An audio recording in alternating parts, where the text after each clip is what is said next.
हरे कृष्ण राधे राधे। एकादश स्कंद 21वां अध्याय। गुण दोष व्यवस्था का स्वरूप और रहस्य। भगवान श्री कृष्ण कहते हैं, प्रिय उद्धव, मेरी प्राप्ति के 3 मार्ग हैं, भक्ति योग, ज्ञान योग और कर्म योग।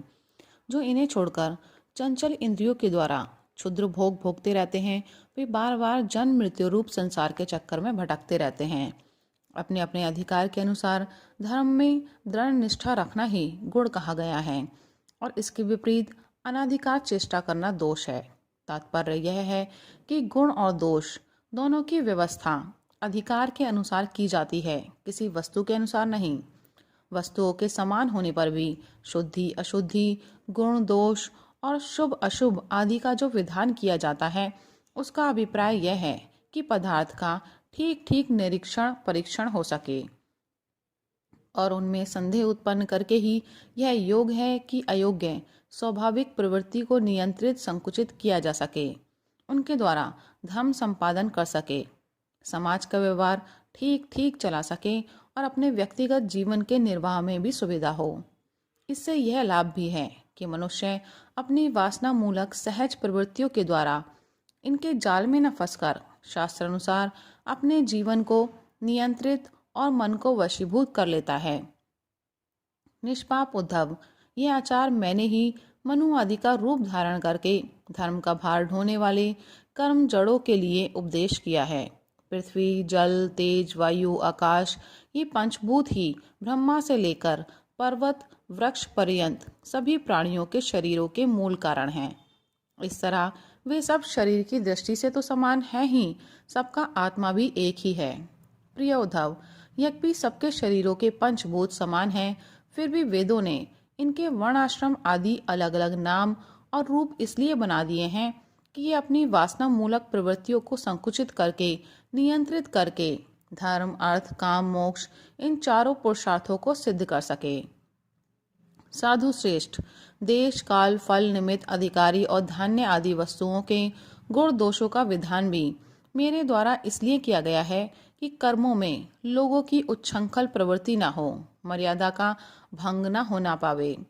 देशों में वह देश अपवित्र है जिसमें कृष्णसार मृग न हो और जिसके निवासी ब्राह्मण भक्त न हो। कृष्णसार मृग के होने पर भी केवल उन प्रदेशों को छोड़कर जहाँ संत पुरुष रहते हैं, कीकट देश अपवित्र ही है। संस्कार रहित और ऊसर आदि स्थान भी अपवित्र ही होते हैं। समय वही पवित्र है जिसमें कर्म करने योग्य सामग्री मिल सके तथा कर्म भी हो सके। जिसमें कर्म करने की सामग्री न मिले, आगंतुक दोषों से अथवा स्वाभाविक दोष के कारण जिसमें कर्म ही न हो सके, वह समय अशुद्ध है। पदार्थों की शुद्धि और अशुद्धि द्रव्य वचन संस्कार काल महतत्व अथवा अल्पत्व से भी होती है। जैसे कोई पात्र जल से शुद्ध और मूत्रादि से अशुद्ध हो जाता है, किसी वस्तु की शुद्धि अथवा अशुद्धि में शंका होने पर ब्राह्मणों के वचन से वह शुद्ध हो जाती है, अन्यथा अशुद्ध रहती है। पुष्पादि जल छिड़कने से शुद्ध और सूंघने से अशुद्ध माने जाते हैं। तत्काल का पकाया हुआ अन्न शुद्ध और बासी अशुद्ध माना जाता है। बड़े सरोवर और नदी आदि का जल शुद्ध और छोटे गड्ढों का अशुभ माना जाता है। इस प्रकार क्रम से समझ लेना चाहिए। शक्ति अशक्ति बुद्धि और वैभव के अनुसार भी पवित्रता और अपवित्रता की व्यवस्था होती है। उसमें भी स्थान और उपयोग करने वाले की आयु का विचार करते हुए ही अशुद्ध वस्तुओं के व्यवहार का दोष ठीक तरह से आंका जाता है। जैसे धनी दरिद्र बलवान निर्बल बुद्धिमान मूर्ख उपद्रवपूर्ण और सुखद देश तथा तरुण एवं वृद्धावस्था के भेद से शुद्धि और अशुद्धि की व्यवस्था में अंतर पड़ जाता है।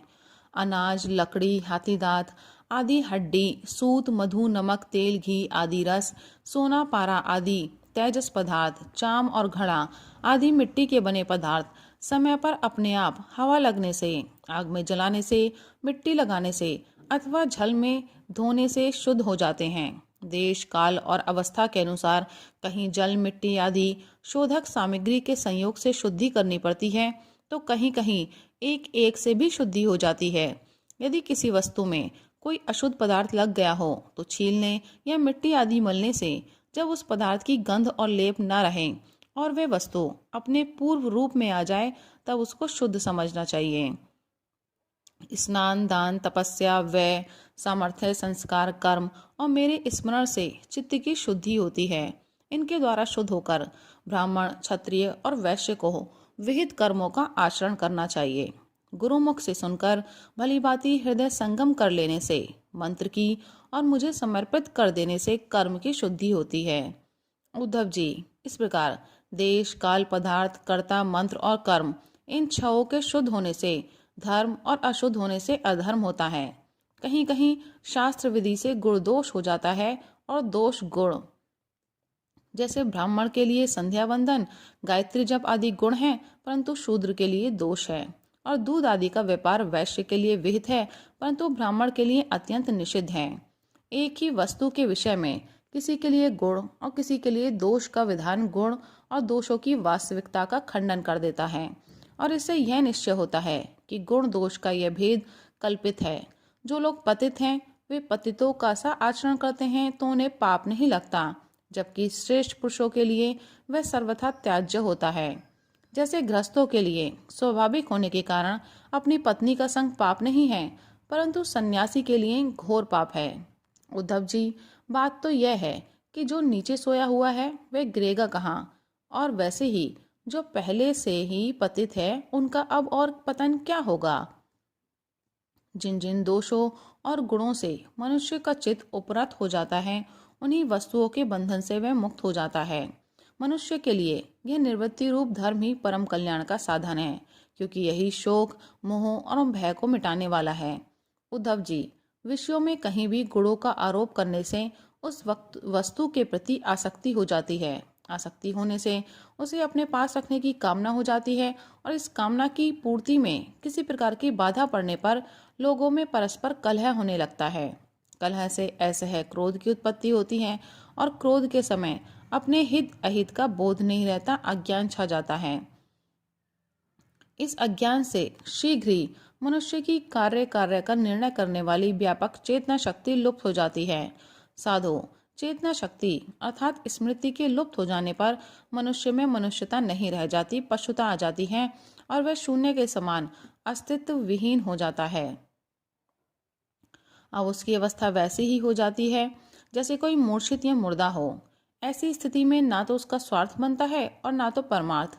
विषयों का चिंतन करते करते वह विषय रूप हो जाता है। उसका जीवन वृक्षों के समान जड़ हो जाता है। उसके शरीर में उसी प्रकार व्यर्थ श्वास चलता रहता है जैसे लुहार की धौकने की हवा। उसे ना अपना ज्ञान रहता है और ना किसी दूसरे का। वह सर्वथा आत्मवंचित हो जाता है। उद्धव जी, यह स्वर्ग आदि रूप फल का वर्णन करने वाली श्रुति मनुष्य के लिए उन लोगों को परम पुरुषार्थ नहीं बतलाती, परंतु बहिर्मुख पुरुषों के लिए अंतःकरण शुद्धि के द्वारा परम कल्याण में मोक्ष की विवक्षा से ही कर्मों में रुचि उत्पन्न करने के लिए वैसा वर्णन करती है जैसे बच्चों से औषधि में रुचि उत्पन्न करने के लिए रोचक वाक्य कहे जाते हैं। बेटा, प्रेम से गिलोय का काढ़ा पी लो तो तुम्हारी चोटी बढ़ जाएगी।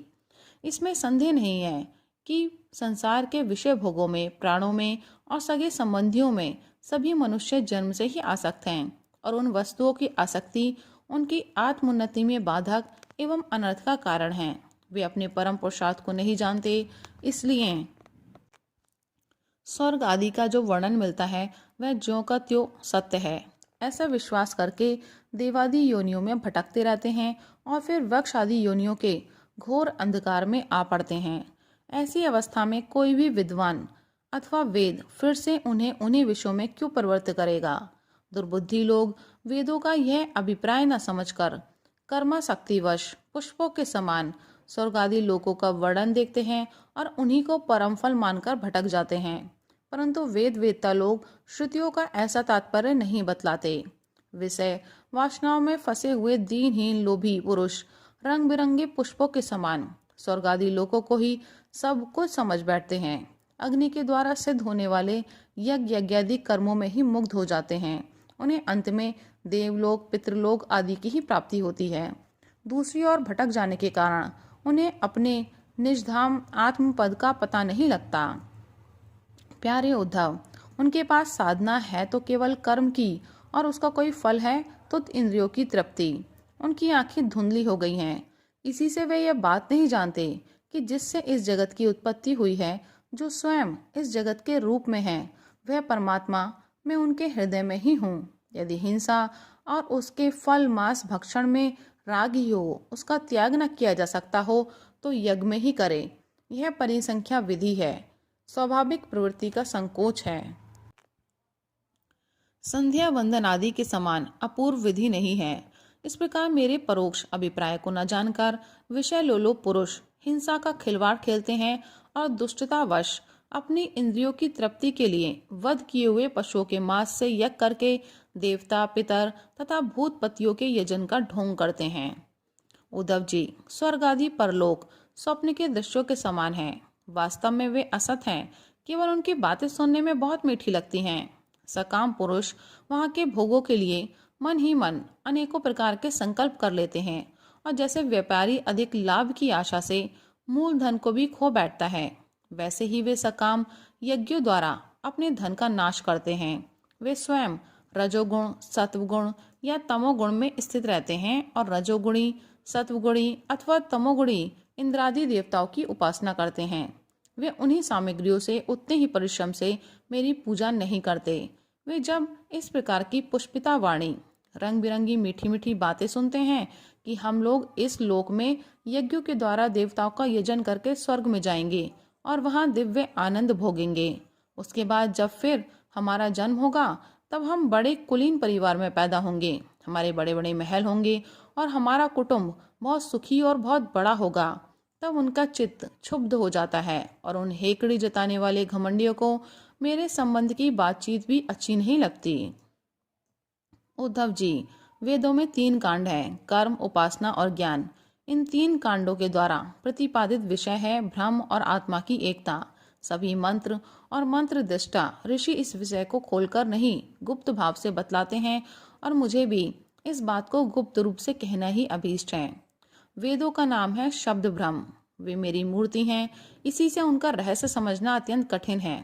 वे है शब्द ब्रह्म परा, पश्यंती और मध्यमा वाणी के रूप में प्राण, मन और इंद्रिय में है। समुद्र के समान सीमा रहित और गहरा है, उसकी था लगाना अत्यंत कठिन है। इसी से जैमिनी आदि बड़े बड़े विद्वान भी उसके तात्पर्य का ठीक ठीक निर्णय नहीं कर पाते। उद्धव, मैं अनंत शक्ति संपन्न एवं स्वयं अनंत ब्रह्म हूँ। मैंने ही वेदवाणी का विस्तार किया है। जैसे कमल नाल में पतला सा सूत होता है, वैसे ही वह वेदवाणी प्राणियों के अंतःकरण में अनाहत नाद के रूप में प्रकट होती है। भगवान हिरण्यगर्भ स्वयं वेद मूर्ति एवं अमृत में हैं। उनकी उपाधि है प्राण, और स्वयं अनाहत शब्द के द्वारा ही उनकी अभिव्यक्ति हुई है। जैसे मकड़ी अपने हृदय से मुख द्वारा ज्वाला उगलती और फिर निगल लेती है, वैसे ही वे स्पर्श आदि वर्णों का संकल्प करने वाले मन रूप निमित्त कारण के द्वारा हृदय आकाश से अनंत अपार अनेकों मार्गों वाली बैखरी रूप वेदवाणी को स्वयं ही प्रकट करते हैं और फिर उसे अपने में लीन कर लेते हैं। वह वाणी हृदयगत सूक्ष्म ओंकार के द्वारा अभिव्यक्त स्पर्श का से लेकर मा तक 25 स्वर, आ से ओ तक 9, ऊष्मा श स स ह और अंतस्था या रा ला वा इन वर्णों से विभूषित है। उसमें ऐसे छंद हैं जिनमें उत्तरोत्तर 4-4 वर्ण बढ़ते जाते हैं और उनके द्वारा विचित्र भाषा के रूप में यह विस्तृत हुई है। 4-4 अधिक वर्ण वाले छंदों में से कुछ ये हैं: गायत्री, उष्णेक, अनुष्टुप, बृहति, पंक्ति, त्रिष्टुप, जगती, अतिछंद, अत्यष्टि, अतिजगती और विराट।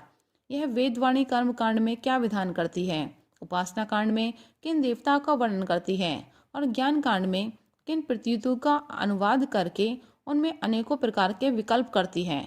इन बातों को, इस संबंध में श्रुति के रहस्य को मेरे अतिरिक्त और कोई नहीं जानता। मैं तुम्हें स्पष्ट बतला देता हूँ कि सभी श्रुतियाँ कर्म कांड में मेरा ही विधान करती हैं। उपासना कांड में उपास्य देवताओं के रूप में वे मेरा ही वर्णन करती हैं और ज्ञान कांड में आकाश आदि रूप से मुझ में ही अन्य वस्तुओं का आरोप करके उनका निषेध कर देती हैं। संपूर्ण श्रुतियों का बस इतना ही तात्पर्य है कि वे मेरा आश्रय लेकर मुझ में भेद का आरोप करती हैं, माया मात्र कहकर उसका अनुवाद करती हैं और अंत में सबका निषेध करके मुझ में ही शांत हो जाती हैं और केवल अधिष्ठान रूप से मैं ही शेष रह जाता हूँ। राधे राधे, हरे कृष्ण।